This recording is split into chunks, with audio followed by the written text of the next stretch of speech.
नमस्ते दोस्तों, आपका इस चैनल पे स्वागत है। मैं आशा करती हूँ आप सब अच्छे होंगे, खुश होंगे अपने घरों पे। तो आज हम पढ़ने वाले हैं न्याय की कुर्सी के बारे में, जो है कक्षा 5 का एक चैप्टर। तो चलो शुरू करते हैं। उज्जैन नगर के बाहर एक मैदान में कुछ बच्चे खेल रहे थे। खेलते खेलते एक लड़का ठोकर खाकर गिर पड़ा। उसने देखा कि वहाँ एक बड़ा पत्थर था। मजाक में वह उस पत्थर पर बैठ गया और खुद को राजा घोषित कर दिया। उसने अपने मित्रों से कहा कि वे अपनी अपनी शिकायतें लेकर आएं और वह उनका न्याय करेगा। धीरे धीरे यह खेल बच्चों को बहुत पसंद आने लगा। वे रोज इकट्ठा होकर झगड़े का नाटक करते और लड़का न्याय करता। आश्चर्य की बात यह थी कि वह हर बार बहुत ही समझदारी और निष्पक्षता से निर्णय लेता था। उसकी न्यायप्रियता की चर्चा पूरे नगर में फैल गई। लोग सोचने लगे कि उस लड़के में कोई विशेष शक्ति है। तो यहाँ पे एक गांव की बात हो रही है, एक जगह की बात हो रही है जिसका नाम है उज्जैन नगर। वहाँ पे बच्चे खेलते थे और खेलते खेलते कि मैं राजा हूँ आज से। क्यों? क्योंकि वो देखो यहाँ पे एक कुर्सी की तरह एक पत्थर है, वो उस पे बैठ के अपने आप को राजा बोलने लगा और वह क्या करने लगा, और वो दूसरों की परेशानियां सुलझाने लगा। अब देखते हैं आगे क्या होता है। एक दिन दो किसानों के बीच जमीन को लेकर विवाद हुआ। वे राजा के दरबार में जाने की बजाय उस लड़के के पास आ गए। लड़के ने दोनों की बात ध्यान से सुनी और ऐसा न्याय किया कि दोनों संतुष्ट हो गए। धीरे धीरे लोग असली मामलों के लिए भी उसी लड़के के पास जाने लगी।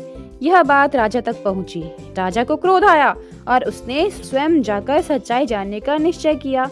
तो फिर क्या होता है, धीरे धीरे जैसे ही यह बात फैलने लगी कि वहाँ पे एक लड़का है, वो सबको न्याय दिलाता है, वो सबको क्या करता है, सबको जस्टिस दिलाता है। न्याय का मतलब क्या होता है इंग्लिश में? न्याय का मतलब होता है जस्टिस।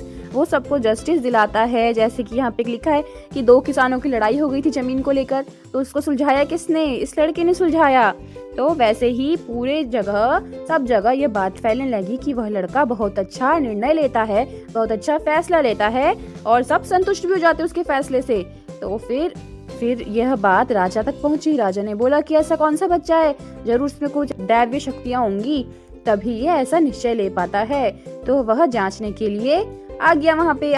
राजा उस स्थान पर पहुंचा और लड़के का न्याय देखा। वह उसकी बुद्धिमानी से प्रभावित हुए।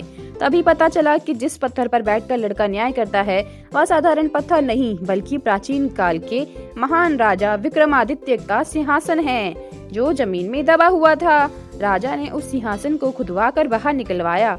वह अत्यंत सुंदर और अलौकिक था, जिस पर देवताओं की मूर्ति बनी थी। तो जैसे ही राजा जांचने के लिए आता है कि यह लड़के में क्या शक्तियां हैं, तो फिर क्या होता है, उसको यह पता चलता है कि जो लड़का निर्णय लेता था, जो हमेशा लड़का फैसला लेता था, उसकी तो तबीयत खराब है। आज तो कोई और लड़का वहाँ पे बैठ के निर्णय ले रहा है, सब कुछ कर रहा है। तो फिर उसको डाउट होता है, उसको शक होता है कि ऐसे कैसे हो सकता है कि सारे बच्चे ऐसे होशियार हैं। फिर वो सोचता है कि ऐसे क्या हो सकता है। फिर उसने देखा, मंत्रियों को बोला कि जिस पत्थर पे ये बैठे हैं उसको खुदवाओ, उसके नीचे देखते हैं उसके नीचे क्या दबा है। तो जैसे ही उन्होंने वह पत्थर खुदवाया, उसके नीचे उन्हें एक सुनहरी सी कुर्सी मिली। वो कुर्सी किसकी थी? वह कुर्सी एक महान राजा विक्रमादित्य की थी। तो जो विक्रमादित्य का सिंहासन था वो बहुत ही विशाल और बहुत ही सुंदर था। विक्रमादित्य थे बहुत पहले। विक्रमादित्य एक बहुत सच्चे और महान राजा हुआ करते थे। राजा ने सोचा कि वह इस सिंहासन पर बैठकर न्याय करेगा। जैसे ही वह बैठने लगा, एक मूर्ति ने उसे रोका और पूछा, क्या तुम पूरी तरह ईमानदार हो? क्या तुमने कभी चोरी या गलत काम नहीं किया? राजा को अपनी गलती याद आई और वह पीछे हट गया। फिर दूसरी मूर्ति ने पूछा, क्या तुमने कभी झूठ नहीं बोला? राजा फिर चुप हो गया। तीसरी कुर्सी ने पूछा, क्या तुमने कभी किसी को चोट नहीं पहुंचाई? राजा फिर असफल रहा।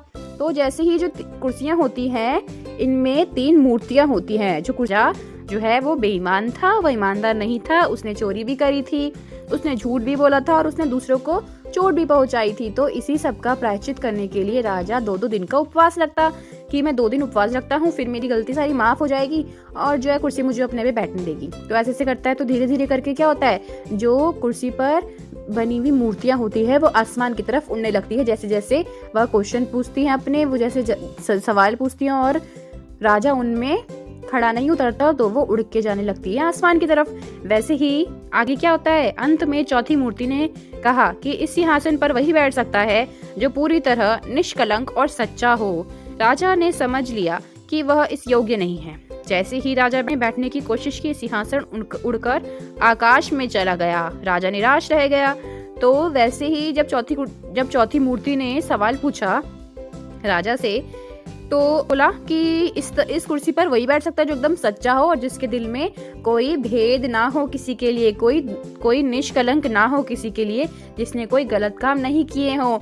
तो जो बच्चे वहां पे बैठ रहे थे कुर्सी पे, वह सब क्या थे, इसका मतलब वह सब सच्चे और ईमानदार बच्चे थे, इसलिए वह उस कुर्सी पर बैठ पा रहे थे।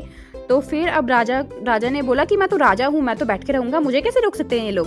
तो वो जैसे ही आगे बढ़ने लगा कुर्सी की तरफ बैठने के लिए, वैसे ही जो चौथी और आखिरी मूर्ति थी वह भी आसमान की तरफ उड़ने लगी और अपने साथ वह अपनी कुर्सी भी लेकर जाने लगी। देख रहे हो आप पिक्चर में, जो चौथी मूर्ति है वो कुर्सी को भी लेकर जा रही है साथ साथ में, तो वह भी चले गया। तो चौथी मूर्ति भी उड़कर चली गई और राजा जो है वो बहुत उदास और बहुत निराश रह गया। अब आगे देखते हैं क्या होता है। तो हम यहाँ पे कठिन शब्दार्थ कर रहे हैं शब्द और अर्थ के साथ। न्याय बुद्धि, सही और गलत का निर्णय करने की क्षमता, कि हमें सही और गलत अर्थ का निर्णय लेने की जिसमें क्षमता होती है। जैसे कि किसमें थी, जैसे कि उन बालकों में थी जो उज्जैन नगर में रहते थे, पर उस सब में जो राजा है वह खड़ा नहीं उतर पाया। विवाद मतलब होता है झगड़ा। जैसे कि वहाँ पे जो भी विवाद हो रहे थे उज्जैन नगर में, उन विवादों को कौन सुलझा रहा था, वो बच्चे सुलझा रहे थे जो कि कुर्सी पर बैठे थे। निष्पक्ष, बिना पक्षपात किए। निष्पक्ष होता है कि हम किसी के प्रति द्वेष नहीं रखते, हम किसी के प्रति भेद नहीं करते, हम किसी के प्रति कि हाँ तुम अलग हो, तो हम उसके साथ पक्षपात नहीं करते। हम इक्वालिटी रखना कि तुम किसी को ज्यादा सपोर्ट करो, किसी को कम सपोर्ट करो, तो वो इक्वालिटी नहीं होती है। ओके। तो दरबार का मतलब होता है जहाँ पे राजा अपना न्याय सुनाता है। वहाँ पे लोग उनके पास जाते हैं अपनी परेशानियां लेकर, अपने दुख दर्द लेकर, और जो राजा है वह उनका न्याय करता है वहाँ पे। जैसे कि जो बच्चे थे उज्जैन नगर के, वह करने लगे जब उन्होंने 2 किसानों की जमीन का विवाद सुलझाया। सिंहासन, राजा की बैठने की विशेष कुर्सी। सिंहासन का मतलब होता है जहाँ पे राजा बैठता है। जैसे कि वह सिंहासन किसका था, जहाँ पे जो बच्चे थे और जो राजा लेके जाने लगा था जिसको, वह सिंहासन था विक्रमादित्य का, जो कि एक बहुत महान और प्रसिद्ध राजा हुआ करता था। प्रायश्चित का मतलब क्या होता है, गलती का पश्चाताप और सुधार। जैसे कि हमने कहानी में पढ़ा था, राजा को पश्चाताप होने लगा, राजा आवा होने लगा, उसको प्रायश्चित वो प्रायश्चित करने के लिए क्या करने लगा, उपवास रखने लगा कि मैं उपवास रखूंगा तो मैं बैठ सकता हूँ फिर इसका मतलब कुर्सी पे, तो भगवान मुझे माफ कर देंगे, उसको ऐसे लगने लगा। तो गलती का पश्चाताप और उसके सुधार, तो ये होता है हमारा प्रायश्चित का मतलब। अब हम पढ़ते हैं शिक्षा, मॉरल इस स्टोरी की। सच्चा न्याय वही करता है जो पूरी तरह ईमानदार और निष्पक्ष हो।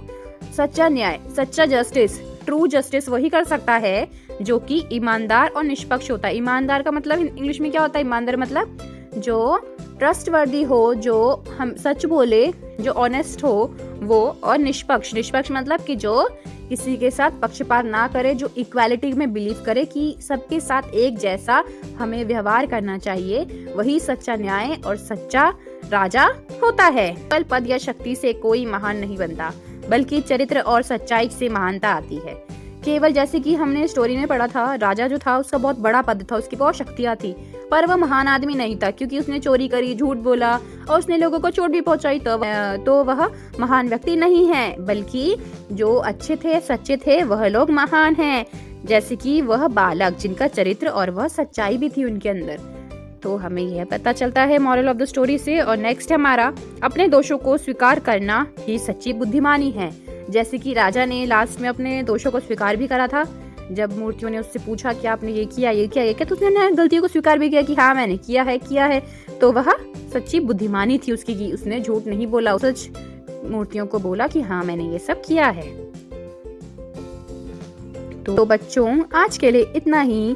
वीडियो देखने के लिए धन्यवाद और मैं आशा करती हूँ आपको यह कहानी पसंद आई हो। अगर आपको पसंद आई हो तो लाइक, शेयर और सब्सक्राइब ज़रूर करके जाएं। धन्यवाद।